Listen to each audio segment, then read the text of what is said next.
Now in today's video we're going to be taking a look at a mini PC. This one was actually sent along to us by a brand and it isn't actually designed for gaming. It's more of a streaming PC or something that you would use in an office, but of course we need to see if we can game on it. Now the mini PC that was sent to us is a NiPoGi Mini PC. Inside the box is actually an AK1Plus, which is a unit that is used by lots of different manufacturers, and we know that because this isn't the one that they were supposed to be sending us. They were supposed to be sending us an Ace Magic AK1Plus, but instead we got a NiPoGi one, which just suggests to me that they are just mass produced and rebranded depending on the brand that actually wants to push them out. In terms of packaging, it is very basic. You don't really get much at all. It just literally says on the front mini PC, and it's the same on the sides as well, but on the back they do give you a few more details. This actually goes through the basis of what product is actually in the box, because they do many versions of these. This one is an AK1 Plus. It does come in black, although I think it's more of a dark grey than a black. It comes with 16 gigabytes of DDR4 memory, and it also comes with a 512 gigabyte NVMe storage drive. It also comes with a UK plug, which is a bonus to us because we are in the UK and otherwise we wouldn't be able to use it. But what we'll do is we'll jump into the box and we'll show you exactly what you get. Now, of course, we get a mini PC. That is actually the unit there, and it is very small indeed. We get a plug that we can use to plug it in with and obviously power the unit.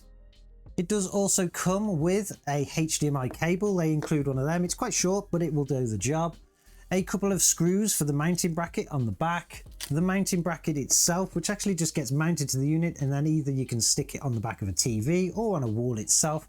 And an instruction manual. Now the manual is nothing much at all. It's basically just a piece of paper that goes through warnings and lots of different languages. It's something that you probably wouldn't use. The unit itself is actually pretty cool looking. It's very small indeed, and it also gets even smaller because on the bottom there is a secondary compartment here that you can actually remove from the device.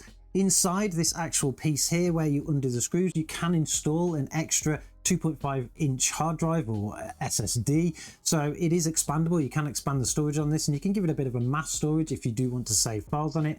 But to remove the bottom, all you need to do is simply slide these two locking pegs across and pull the bottom off like that. That actually means that that is just an expansion piece. You don't really need it. The rest of the unit is perfectly fine in here, and that actually makes the unit even smaller again. I'm not exactly sure how they fit everything into these, but in terms of I/O, it does have a front panel here that has an on switch, which also acts as a reset. We've got two USB 3 connections as well as a USB 2. That will all be facing forward. And then weirdly enough, not on the back, but on the side of the unit, we do have the I/O for the back plate as such. We have the power connection in one side, another USB 2 connection, so if you need an extra USB, two HDMI connections, which means you can have up to 2 different displays on this unit, a LAN connection, a microphone jack, and also a little locking mechanism there, so you can lock it down with a cable to a desk or something like that. They are generally used for office environments, so of course it's going to come with something like that too. The unit also has a lighting indicator which actually runs across all around here. This is a ventilation panel which lights up. It's got a little bit of RGB in there. It does actually determine the status of the machine itself. If it is blue, it means the machine is on and working fine. If it is an amber, that means that the system is actually in standby. And if it's in red, it tends to be that it's not actually on yet. It's kind of plugged into the power and either it's booting up or it's not on. So if you are using this in a dark environment, you can see that LED quite brightly, which means you're going to be able to see the status of the box. But to be honest, when it's actually light in the room, you can't really see it at all. And that's because the light is actually up at the top trying to shine down, and you can't really see it. So I wouldn't worry too much about that, but it is there if you do need it. The entire unit is about the size of my hand, so it is smaller than an old DVD drive. So they have actually managed to get these quite compact, and unfortunately these are terribly underpowered. Inside of it, we do have an Intel N97 CPU, which of course provides the graphics as well, which are Intel's UHD 730, but they're not the same as what you generally get on your desktop CPUs because the CPU is lacking so much power that actually becomes the bottleneck in a lot of things that we were doing. But generally, for what it is designed for, it is absolutely fantastic. You do get access to a BIOS. It is very basic, but it gives you enough configuration to change boot orders and things like that. And then when you're generally using it for Windows use, it's very nippy, it's very fast, all because of its 16 gigabyte of RAM probably, but you can pretty much do anything that you want. You can stream movies on it, you can navigate the internet perfectly fine, and you can watch YouTube videos without kind of any stuttering or anything like that. It works great for that kind of stuff. But of course here we want to see if we can game on it, and to do that we had to do some benchmarks. In Black Mesa, this mini PC struggled quite a bit. There was no chance of running the game smoothly in 1080p at any setting. The onboard Intel UHD 730 graphics just couldn't keep up. So unfortunately, like all games in today's testing, 720p was the resolution of choice, and even then, the performance wasn't great. With a resolution of 720p and a graphics preset of low, the game would play, getting an average of 60 frames per second with a 1% low of 39. I would consider this as playable for many, but the continuous stuttering when loading new areas really took away from the experience, so it's a game that can be played in desperation, but you probably wouldn't want to. Dirt 3 was a different experience though. The game would run in 1080p with a low preset fine, but the quality just wasn't there, so dropping to 720p again is the best approach here. Running the game in 720p allows you to raise the graphics quality to a medium setting, which actually looks okay, while maintaining a playable performance. With these settings you'll see an average FPS of 77, with a 1% low of 53. There is no stuttering at all, and the game just plays really well. GTA 5 is another game where the system struggles, but with a bit of tuning you can actually get it playable, which came to quite a surprise to me. Dropping the resolution to 720p and all of the settings to as low as you can, this little mini PC can get an average of 38 frames per second with a 1% low of 27. The game doesn't look good and the performance is really borderline playable, but you can get away with it if you desperately wanted to with this game. Medal of Honor from 2010 quite surprised me on this mini system. I really didn't think it would even start, but it did, and with a resolution of 720p and a low graphics preset, it can actually be quite playable. With these settings the game looks fine for its age, and you will see an average of 60 frames per second with a 1% low of 24. The average FPS here is of course fine, but the low 1% lows do cause quite a bit of micro stutters when a lot of enemies are on the screen.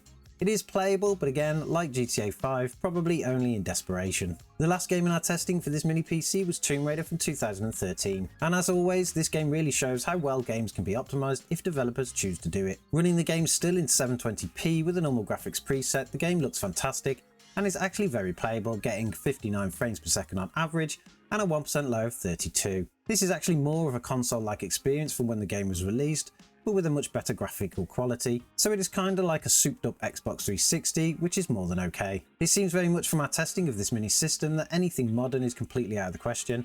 The built-in UHD 730 graphics combined with the very low power N97 CPU just cannot keep up, but for games that are 10 years or older, it actually seems to do quite well. So gaming on one of these things is not a great experience. You are pretty much into the very old games in very low resolutions, so it is not ideal at all. But if you are somebody that does have one of these just set up on a TV for maybe streaming something like Netflix, and you do want to have a go at some older shooter style games, you could probably actually get away with it. Some of the results that we got were pretty surprising. One game that works perfectly fine on this, to nobody's surprise, is of course Half-Life 2.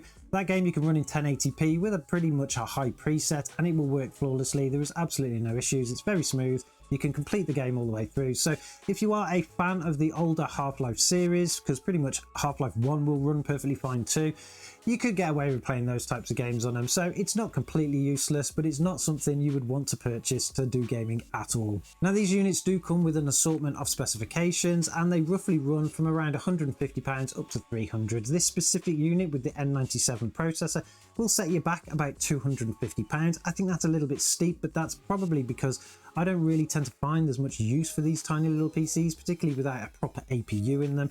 So I probably wouldn't purchase one myself, but for anybody that wants to use it for all of those things that we've said that it will work perfectly fine for, it actually makes a pretty good purchase. I'm not 100% sure what I'm going to be doing with this unit going forward. Maybe we will use it in the studio for some kind of streaming. Maybe we'll actually try and hack it a little bit, get it to do something even more powerful. I'm sure we could if we actually took it apart. Let me know in the comments below if you have a mini PC like this, or if you have any mini PC at all. What kind of uses do you find for them, and what do you use them for? Don't forget to subscribe to the channel if you like this kind of content, because I'm pretty sure we're going to be taking a look at more mini PCs going forward, and hopefully we can get something a little bit more powerful for when it comes to gaming. And I'm sure as always, I'll catch you guys in the next one.